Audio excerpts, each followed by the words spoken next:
Captions are indeed one of the best tools to enhance understanding. They provide clarity, improve accessibility, and allow people to follow along, regardless of language or hearing ability. Join me as I try to paint a stunning summer landscape on this tiny canvas. Let's see if I can pull it off. There's something so charming about painting on a small scale, isn't there? Maybe it's the sense of intimacy, or the challenge of capturing a big scene on a tiny surface. Whatever it is, I just love the idea of creating a miniature masterpiece that can fit in the palm of your hand. And what better subject to paint than a stunning summer landscape? One of the biggest challenges I think artists face when trying to capture the essence of summer landscapes is choosing the right colors. You want to evoke that warm, sunny feeling, but it's easy to end up with a painting that looks more like a mess of bright hues than a serene summer scene. Another challenge is composition. How do you balance the different elements of your painting to create a sense of harmony? I think one of the biggest mistakes artists make when painting summer landscapes is failing to create depth. You want your painting to feel like you could step right into it, not like it's just a flat, two-dimensional image. And that can be tough, especially when you're working on a small scale like this. Finally, I think a lot of artists struggle with capturing the feeling of movement and energy in their summer landscapes. You want to convey the sense of a breeze rustling through the trees, or the sound of waves crashing against the shore. In the next few minutes, I'll be walking you through my process for creating a stunning summer landscape on this mini canvas.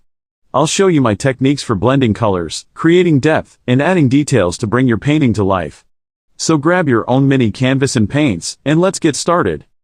First, I'm going to start with a rough sketch of my composition. I want to get the basic elements of my painting in place before I start adding color. Next, I'll start blocking in my colors, working from background to foreground. I'm using a combination of yellow ochre and titanium white to create a warm, sunny sky.